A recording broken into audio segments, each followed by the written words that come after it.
Sister ridiculed my $10 wine. Parents said I was lazy. I chuckled. Yesterday, I sold my company for $18.5 million. Mom fainted. Sis tried to hug me. Too late. For 34 long years, I was just the invisible son. My older sister, Charlotte, was the golden child, basking in endless parental adoration. While they were busy celebrating her every move, I was quietly building a digital company. No one in my family knew a thing, not until this past Thanksgiving. And when the truth finally spilled out, my sister screamed. My dad nearly choked on his turkey. It was like every dysfunctional dynamic we'd ever had just collapsed onto that dinner table.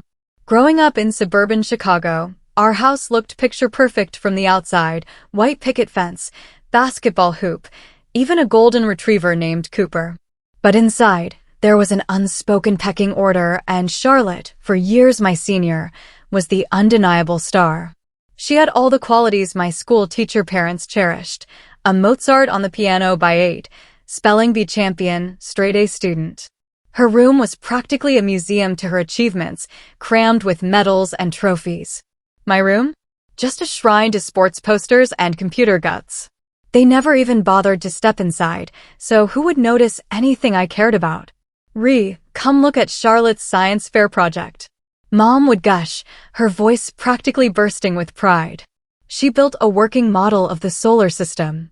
I'd just sigh, go downstairs, and watch them make another celebratory call to Charlotte's grandparents. Meanwhile, when I brought home a first-place trophy from a soccer tournament, Mom barely glanced at it. "That's nice, honey.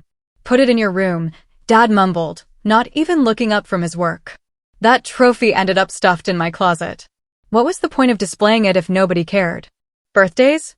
Oh, they were a brutal reminder.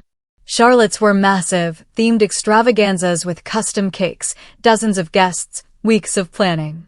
Mine? Mom would grab a grocery store cake the day of, and we'd have a quiet family meal. Some years, they were so wrapped up in Charlotte's activities that my birthday became a total afterthought. "We'll celebrate this weekend, Charlotte has a piano performance today, which you know is very important," Dad would say, completely oblivious to the crushing disappointment in my eyes. Even the smallest things. Charlotte got new outfits every school year. I got hand-me-downs from the neighbor kid. Her academic calendar was meticulously displayed on the fridge. My soccer schedule never made it up there. Charlotte starred in the school play, and both parents took the day off work to attend every single performance. But when my soccer team made it to the state tournament, Mom said, "Dad will try to make it if his faculty meeting ends early." He didn't. I scored the winning goal, and no one in my family saw it. Why are you more like your sister? That question became the soundtrack to my childhood. Mom would groan when I said I'd rather code than practice an instrument. Dad would mutter under his breath when my report card showed B's instead of A's. By the time Charlotte was applying to universities, our dynamic was etched in stone. Dinner table conversations revolved around her Ivy League applications. My parents hired advisors, essay coaches, test prep tutors. "We'd like Harvard or Yale, but Princeton will suffice," Mom would declare, and Dad would nod along. When I mentioned wanting to study computer science, Dad just waved his hand dismissively. "Those video games won't take you anywhere, You should explore law or medicine. Though I'm not sure you have the grades." They never saw that my computer play was me training myself to code, building websites for local businesses, learning about emerging tech. By 17, my weekend projects were more profitable than my summer job, but I kept it a secret. I learned early on that expressing my accomplishments only resulted in them being minimized or completely ignored. High school was more of the same. Charlotte was valedictorian, delivered a fantastic speech, and got a huge scholarship to Yale. Her parents threw her a massive celebration. 3 years later, I graduated among the top 18% of my class. Mom remembered to snap a few pictures, but there was no party. Dad just patted my shoulder. "It's not bad, son. Not Charlotte level, but not terrible." That night, sitting alone in my room, sifting through college brochures, I made a decision that changed everything. I would stop seeking approval I'd never receive. I would forge my own path on my own, free from their constant comparisons. I had no idea how much that decision would shape my future. College showed another striking contrast. Charlotte received individual tours of prestigious universities, extensive SAT prep, her own application, headquarters. My college prep involved one counselor meeting and a stack of state university pamphlets. When I brought up my plans, Mom casually mentioned, "We've already spent the majority of our college fund on Charlotte's Yale education. Yale isn't cheap, and she might go to medical school. You can apply for scholarships and loans like any other student." So, I enrolled at Illinois State on a partial scholarship and worked 24 hours a week in campus tech support to cover the rest. My dorm room was small, shabby, made of cinder blocks. But for the first time, I felt truly free. Free from the continuous comparisons to Charlotte. During freshman orientation, I met Professor Andrew Whitaker, balding, tweed jacket, wire-rimmed glasses. He saw me fixing another student's laptop. "That's some impressive troubleshooting," he joked. "You clearly understand computer systems." Professor Whitaker filled a huge void in my life, a mentor who genuinely saw and acknowledged my unique talents. He invited me to his advanced programming seminar and offered independent study. "You have a natural talent for seeing both the technical details and the big-picture business applications," he told me. "That is rare, Ree. Most people are good at one or the other." My parents rarely contacted me, except to update me on Charlotte's latest Yale accomplishments. I was doing just fine.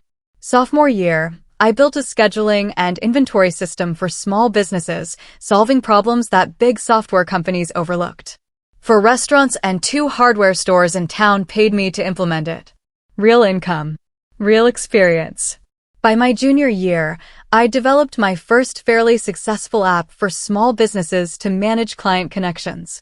It earned enough revenue for me to quit my campus job and focus entirely on development. When I called to tell Mom the news, she sounded distracted. "That's nice, honey. Did I tell you Charlotte is engaged? Julian is a 4th-year medical student at Yale. Their wedding will be next summer. We're very excited." My coding success was never mentioned again.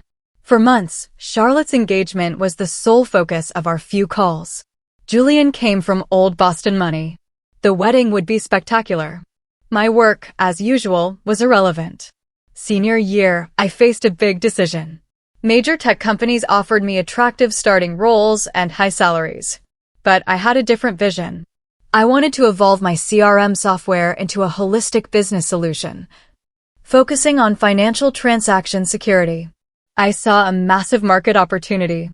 During a rare visit home, I casually mentioned turning down corporate offers to start my own business.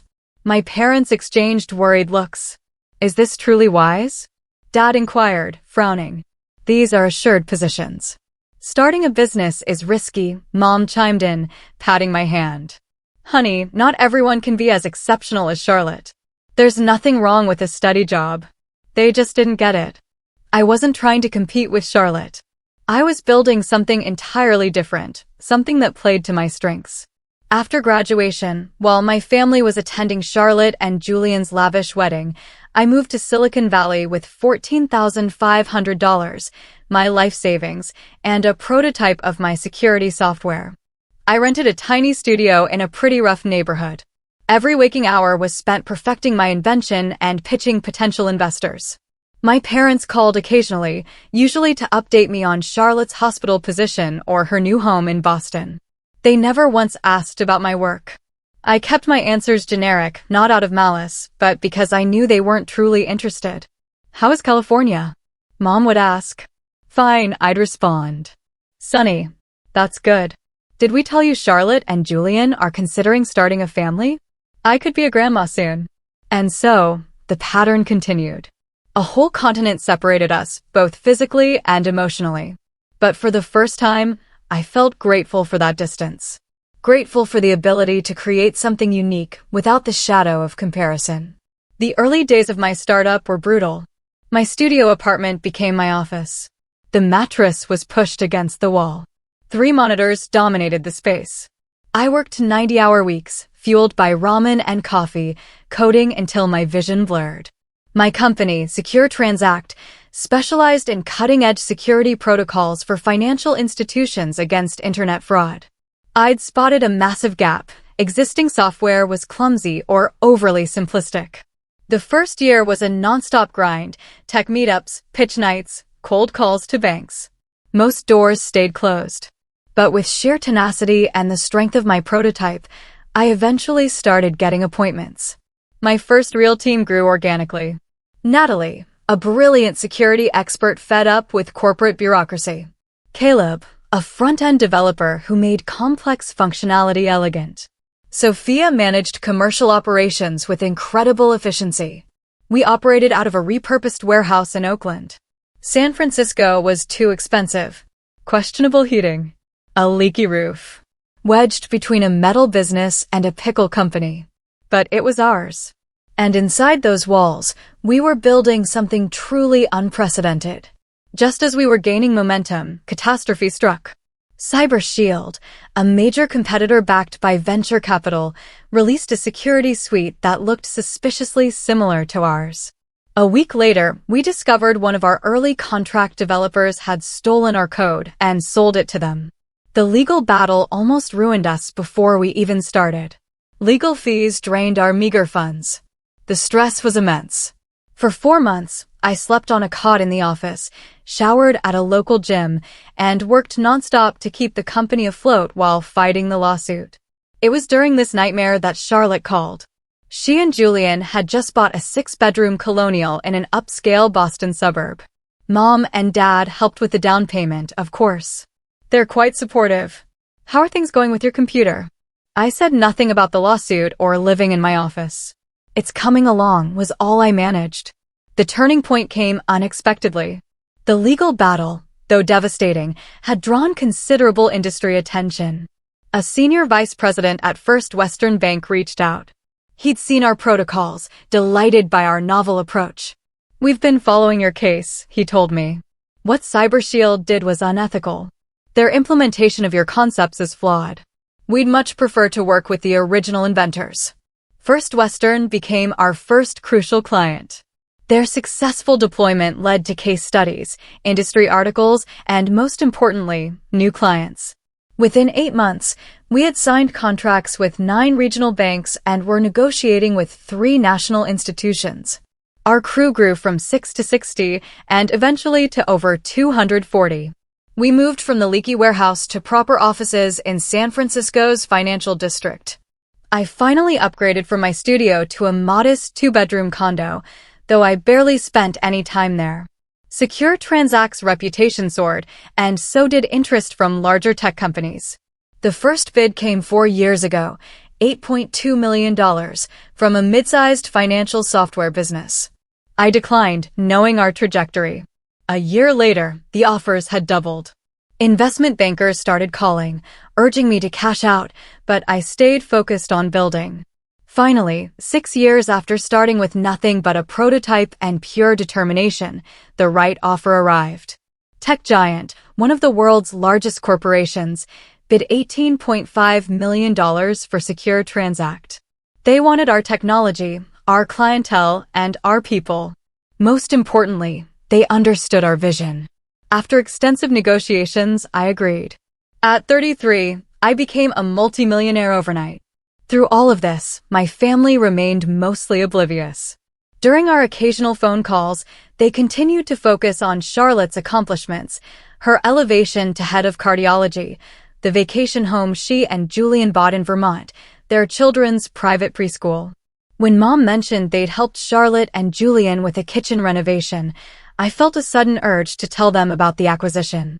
Instead, I just listened to Charlotte's detailed explanation of her new marble countertops and biking range. I continued to live modestly, upgrading to a comfortable but not extravagant condominium. Most of the money was invested. The rest I donated to tech education initiatives for young people. I allowed myself only one luxury: occasional travel.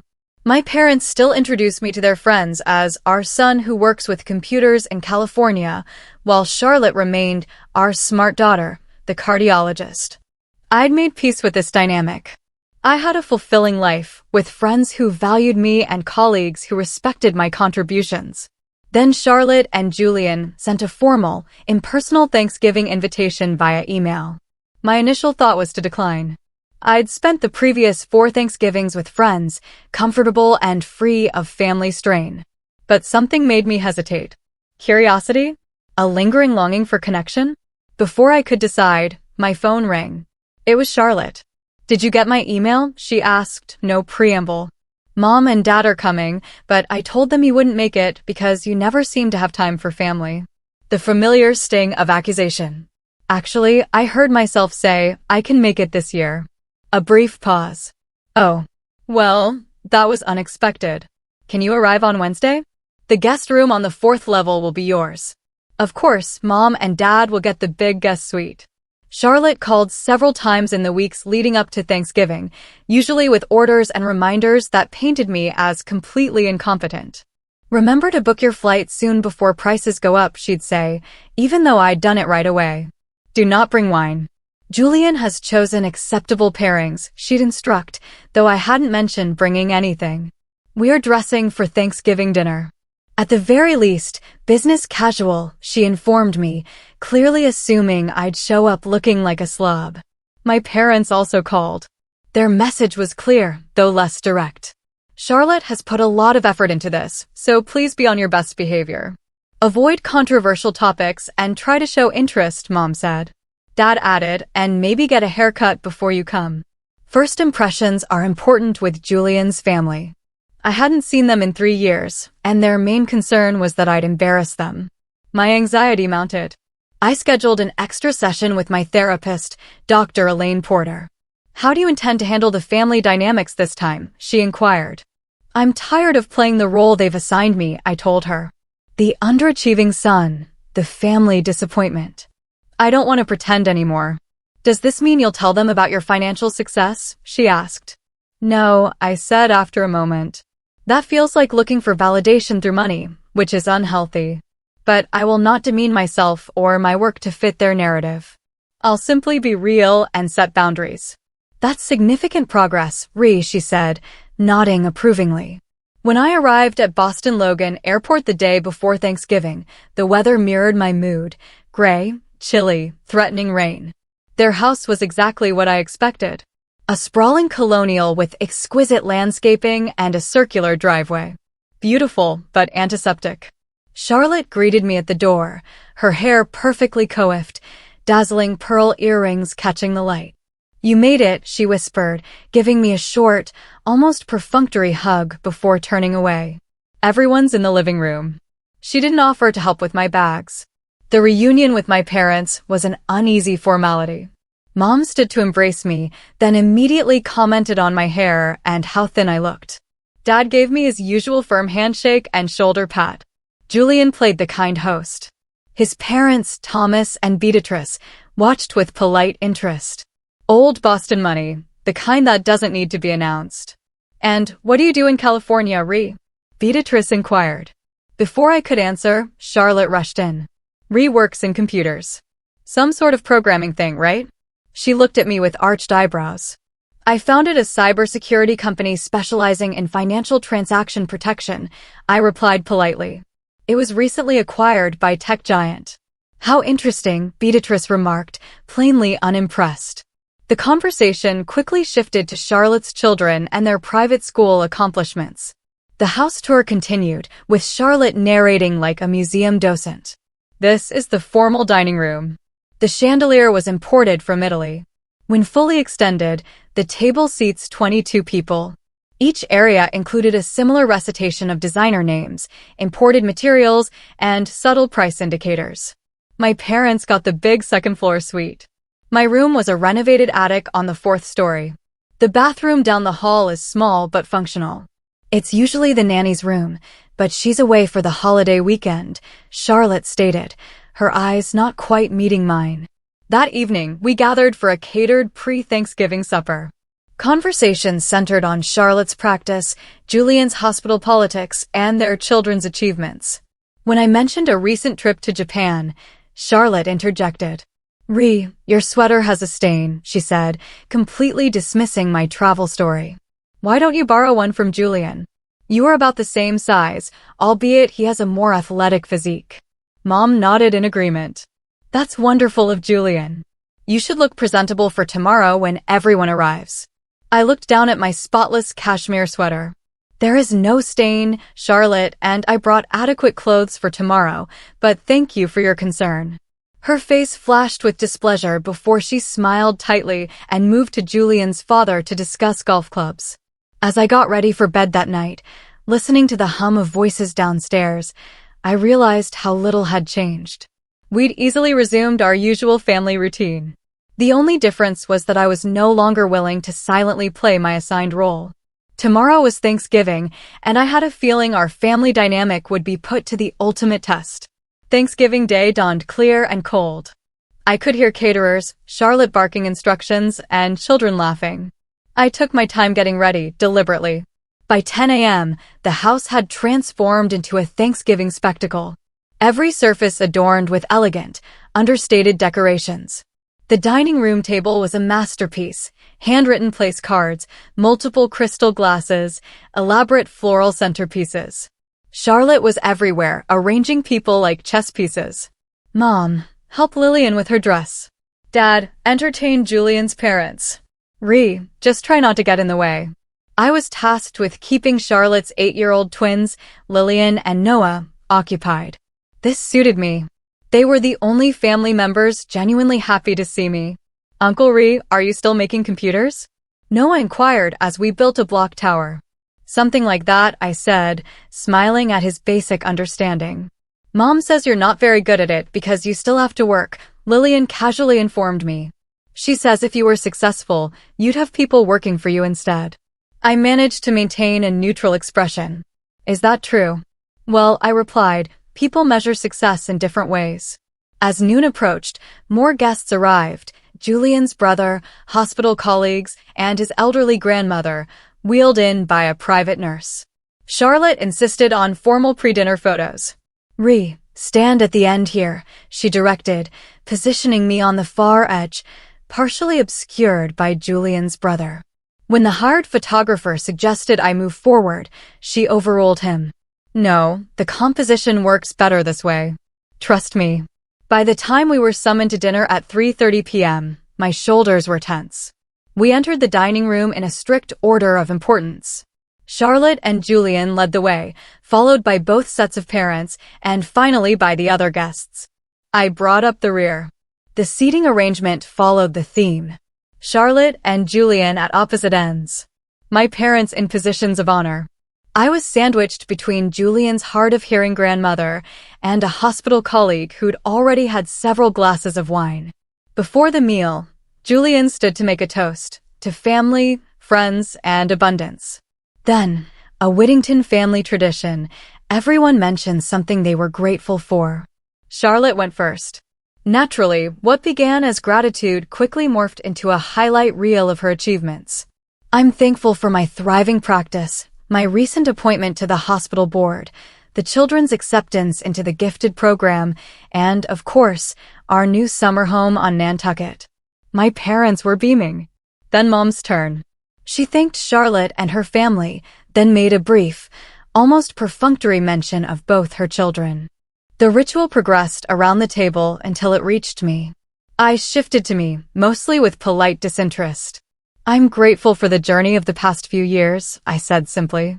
For lessons learned, challenges overcome, and the ability to forge my own path. Charlotte offered a tight smile. How nice. Very philosophical. She then instructed the caterers to begin serving. The meal was perfect. Gourmet interpretations of traditional dishes. Wine flowed freely. Conversation drifted between safe topics, hospital gossip, private school comparisons, vacation properties. During the main course, Julian began describing a major hospital acquisition his department was considering. The technology would revolutionize our cardiac imaging capabilities, he explained. The company's valuation is through the roof after their security division was acquired by tech giant last year. I paused mid-bite. I know that company, Julian continued, oblivious. The acquisition was one of the biggest in the financial security sector. Apparently, the founder was some young programming prodigy who developed an entirely new approach to transaction protection. What was the security company called? Thomas, Julian's father, asked. Secure Transact, Julian replied. Relatively unknown until tech giant paid $18.5 million for their technology and team. The wine glass slipped from Charlotte's hand, splashing red across the immaculate tablecloth. She barely noticed. Her wide eyes were fixed on me, connections visibly forming in her mind. Secure Transact, she repeated slowly. Isn't that? The table fell silent. All eyes shifted between Charlotte and me. I took a sip of water, oddly calm despite the sudden tension. Yes, I confirmed. That was my company.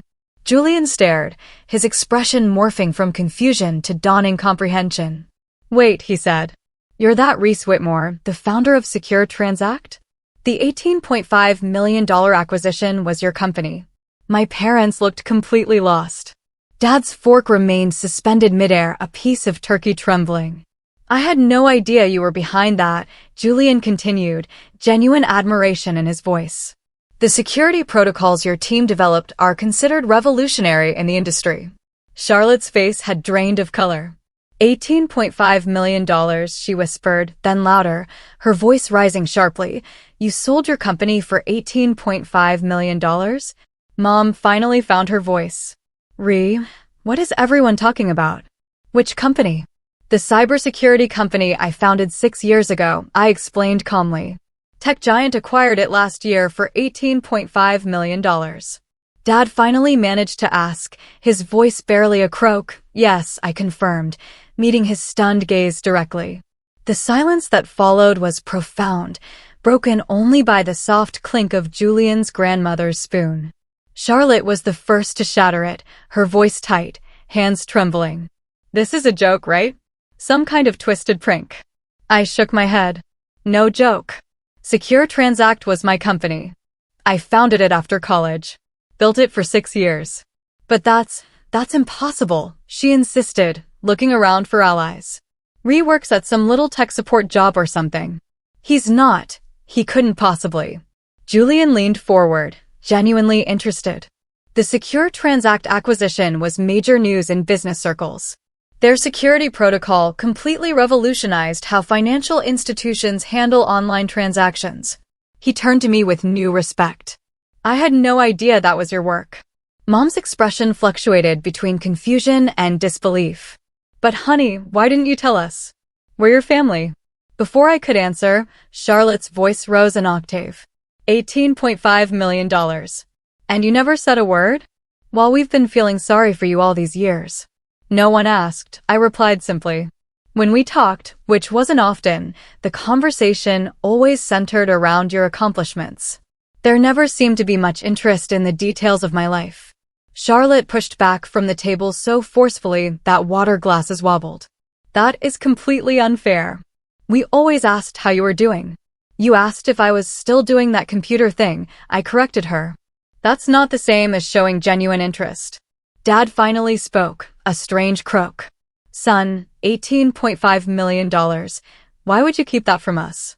Charlotte wasn't waiting for my answer. Her shock had transformed into indignation. This is so typical. You always had to make everything about you. Always playing the victim. The irony of her statement was so profound, I actually laughed, which only inflamed her further. You think this is funny? You've been lying to us for years, making us think you were struggling while secretly being a millionaire. Do you have any idea how that makes us look? How it makes you look? I repeated incredulously. That's your concern right now? Charlotte was pacing, her carefully planned dinner completely forgotten. I can't believe this. All this time we've been worried about you, thinking you couldn't afford nice things, offering to help you. When did you ever offer to help me? I interrupted, genuinely curious. Well, we would have if we'd known you needed it, she sputtered. But apparently, you were just playing poor while secretly being rich. What kind of person does that? Julian's parents exchanged uncomfortable glances. The hospital colleague suddenly became fascinated with their dessert plates. The private nurse quietly wheeled Julian's grandmother from the room, sensing the family drama escalating. I never played anything, I said, keeping my voice level. I lived modestly because that's what I prefer. And I never told you about the acquisition because money has never been the measure of success in this family. Academic prestige, professional titles, those were what mattered. That's ridiculous. Mom interjected. We've always been proud of both our children equally. That statement was so divorced from reality, I couldn't let it pass.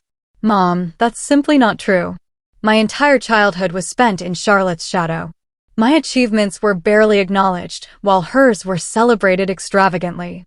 That is not true, Charlotte shouted, slamming her hand on the table. You were always the favorite. Mom and Dad bent over backward for you. Dad started to speak, then began coughing violently, reaching for his water glass. The confrontation had literally taken his breath away. Favorite? I repeated in disbelief. Charlotte, you had elaborate birthday parties while mine were afterthoughts. Your academic achievements were displayed prominently while my sports trophies were shoved in a closet. They attended every one of your recitals, but missed my state championship soccer game. That's because my activities were important. Charlotte shot back. Academic and cultural pursuits matter for future success. Kicking a ball around a field doesn't. And yet, here we are, I replied quietly. Charlotte's face flushed deep red. You know what? I'm going to prove how wrong you are. She stormed out of the dining room, leaving everyone in uncomfortable silence. Mom attempted damage control. I think you're remembering things through a very negative lens. We always treated you and Charlotte exactly the same. Did you help me with a down payment on a house? I asked. Mom fidgeted with her napkin. Well, no, but you never asked. Did you ever offer? She had no answer. Charlotte returned, clutching several photo albums, her expression triumphant. Let's see what the evidence says, shall we? She began flipping through pages aggressively. Look, here's your 11th birthday party with that ridiculous dinosaur cake Mom made from scratch. Does that seem like an afterthought to you?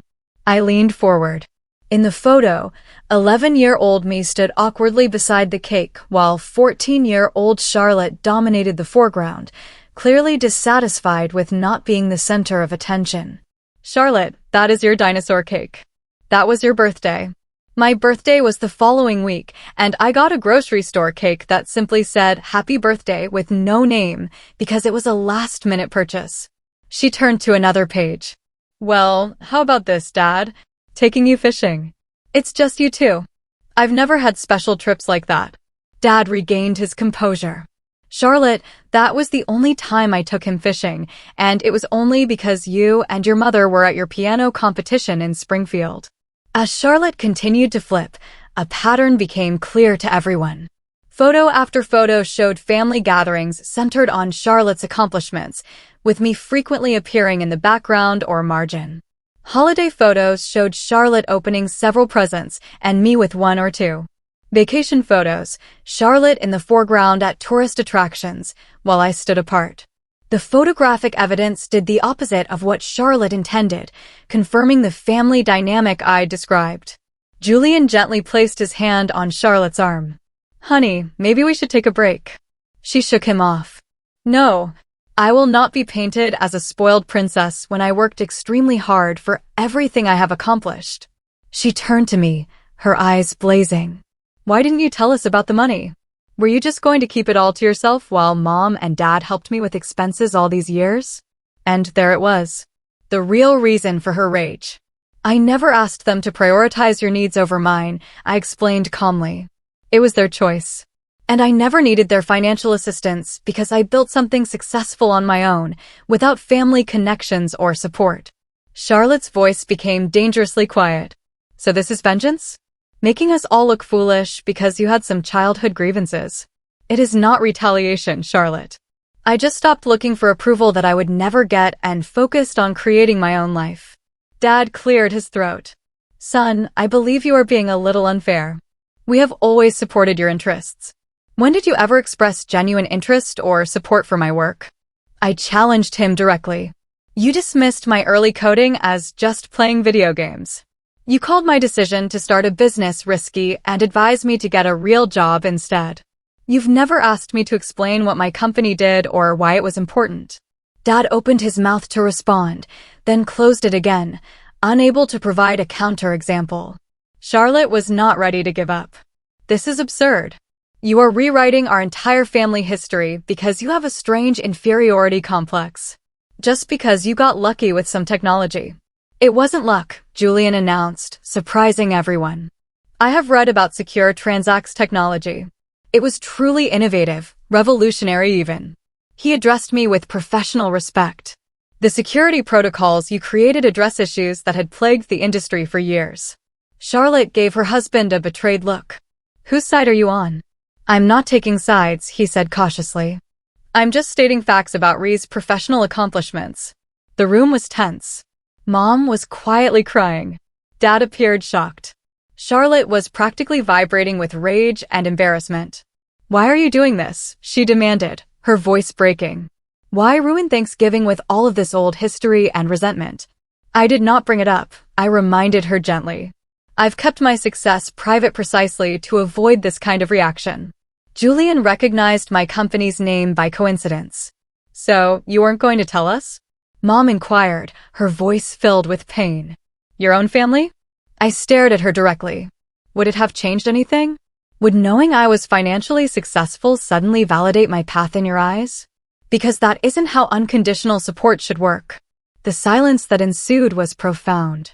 For perhaps the first time, my parents and sister saw me as an adult who had carved his own successful path despite, rather than because of, his family background. Charlotte abruptly stood, tears streaming down her cheeks. I need some air. She exited the dining room, leaving behind the ruins of her perfect Thanksgiving dinner. The remaining guests exchanged uncomfortable looks. Julian's brother mumbled something about checking on their car, and he and his wife made a quiet exit. The hospital colleagues soon followed, thanking Julian with forced cheerfulness, as if they hadn't just witnessed an explosive family meltdown. In the sudden silence of the nearly empty dining room, Dad offered a weak justification. We always wanted the best for both of you. Maybe we didn't always get it right. It was the closest thing to an admission I had ever heard him make. Despite everything, I felt a glimmer of hope that finally, something would change. The rest of Thanksgiving evening was a blur of awkward silences and stilted attempts at normal conversation.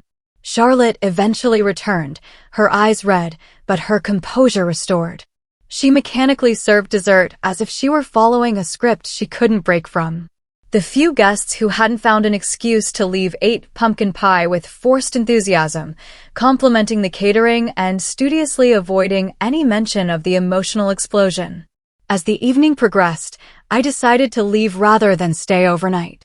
The fourth-floor guest room suddenly seemed like an apt metaphor for my position in the family, an afterthought, distinct from the main household. I think it's best if I get a hotel room tonight, I said quietly as the last guests were about to depart.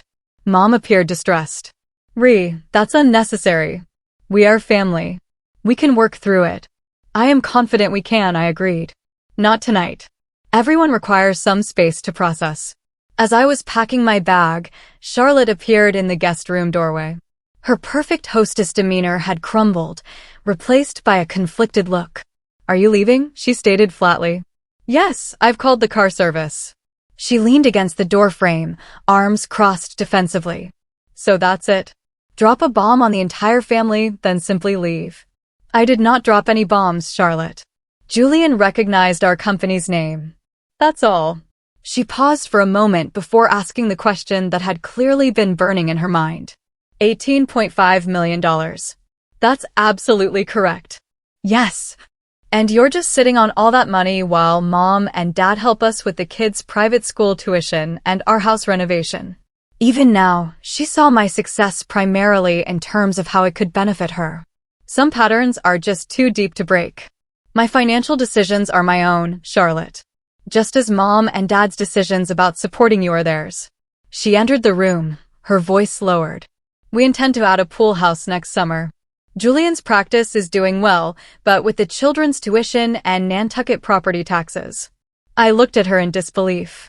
Are you really asking me for money right now? After everything that has just happened. She had the grace to appear embarrassed briefly before recovering. We are family, Rhee. Families help one another. At least most families do. I zipped my bag shut with finality. Good night, Charlotte. Thank you for dinner. As I walked downstairs, Julian stopped me in the foyer. I owe you an apology, he admitted quietly. I've always believed the family story about you without question. That was incorrect of me. His sincerity surprised me. Thank you for saying that. For what it's worth, what you created with Secure Transact was extraordinary. The medical technology company that licensed your security protocols has transformed our cardiac care capabilities. For the first time that evening, I felt truly recognized for my professional achievements, albeit by my brother-in-law rather than my own parents. That means a lot, Julian. Thank you. My rideshare arrived, allowing us to avoid further conversation. I stepped out into the cold November night, exhaling a breath that felt like it had been held for years. I sat by the window in my hotel room, looking out at Boston's twinkling skyline, and reflected on the day. My phone buzzed with texts from Charlotte, alternating between thinly veiled financial demands and sarcastic apologies. I apologize for the heated exchange. Family dynamics are complex. Have you considered establishing a college fund for your niece and nephew? Or, I did not mean to say that you were playing the victim. Our contractor mentioned that the pool house would be an excellent tax write-off for someone in your position. I silenced the phone. My phone rang shortly after 7:30 a.m. It was Dad. Can we meet for coffee? He asked, his voice low. Just you and me. We met in a quiet cafe. Dad had already arrived, looking older and more vulnerable than I'd ever seen him. Something about his demeanor had changed now that Mom and Charlotte were no longer shielding him. I didn't sleep last night, he confessed. I kept thinking about the things you said, things I couldn't really argue about. I waited quietly. I've always thought we were good parents, he said, looking into his coffee cup. We thought we had provided for both of our children. But looking through those photo albums last night, everything was laid out so neatly. His voice cracked slightly. Did we really put Charlotte at the center of everything? It was the first genuine acknowledgement I'd ever received from him. Why? I asked simply. Why did you treat us so differently? Dad remained quiet for a long time. Charlotte was like us, he finally admitted. She followed the path we knew. Academic success, prestigious credentials, a professional career. When she succeeded, it validated our own life decisions and values. He looked up at me, genuinely looked at me. But you were different from the start. Independent, creative, technologically minded. We didn't understand. Your path did not match our narrow definition of success. So, I suppose we didn't know how to support it. You could have tried, I suggested quietly. You could have asked questions, expressed interest, attended my games. You're right, he admitted, tears welling up in his eyes. I can't go back and change it. But I am proud of what you have created, son. Not because of the money, but because you had the courage to forge your own path, even though we couldn't understand it. My phone rang. Mom asked where Dad had gone. I explained we were having coffee. She insisted on joining us. She arrived 40 minutes later, breathless and defensive. David has told me about your conversation, she started without preamble. And I think you're being extremely unfair. We always loved both of our children equally. Love isn't the problem, Mom, I said gently. It's about acknowledgement, encouragement, and validation. It's about showing up to soccer games, not just piano recitals. She insisted that we were working parents who did our best. Charlotte required more guidance, so we paid more attention to her at times. Dad surprised me by intervening. Margaret, you're aware that this is not entirely true. We prioritized Charlotte because her accomplishments helped us look good as parents. We understood her path. Reese was unfamiliar to us, so we minimized it. Mom's eyes widened at Dad's candor. For the first time in their marriage, he was contradicting her version of our family story. The conversation that followed was challenging, emotional, and long overdue. Mom initially remained defensive, but as Dad continued to admit specific instances of favoritism, her confidence began to wane. I never realized how it must have looked through your eyes, she confessed. We didn't mean to make you feel less important. Impact matters more than intent, I responded, echoing a phrase Dr. Elaine Porter frequently used. By the time we parted ways that afternoon, something fundamental had changed. No single conversation could reverse decades of imbalance, but acknowledgement was an important first step. For months later, the changes in our family dynamic were subtle yet significant. My parents called more frequently, asking specific questions about my job and life. Dad even took an online cybersecurity course to gain a better understanding of my field. Charlotte struggled the most. Her identity was based on being the family star, and transitioning to a more equal relationship proved difficult. Her financial hints continued, but became less frequent as she realized I wasn't going to be her personal banker. For my part, I set clearer boundaries while remaining open to a healthier relationship. I used a portion of my wealth to establish a scholarship fund for underserved students with a talent for technology, hoping to provide the support system I lacked. On a Tuesday afternoon, I met the first recipient. Malik, a brilliant 17-year-old who reminded me so much of my younger self. As he enthusiastically described his plans to create accessible technology for disabled people, I recognized the same passion and vision that had driven me. My parents want me to become a doctor, he admitted. They don't really understand what I'm trying to build. I told him to keep building anyway. Sometimes those closest to us are the last to see our true path. This doesn't make the path any less valid. The true measure of success I had discovered was not financial achievement or family approval. It was the freedom to define and pursue one's own purpose. Money hadn't healed my family's wounds, but honesty and boundaries had started the process. As I watched Malik leave, full of ideas and potential, I felt a sense of calm that had eluded me for years. The overlooked son had finally found his voice, not through vengeance or resentment, but by making something meaningful from the qualities that his family had failed to value. If you've ever felt invisible in your own family, or had your accomplishments overlooked while others were celebrated, please share your story in the comments section. How did you discover your unique path to validation and success?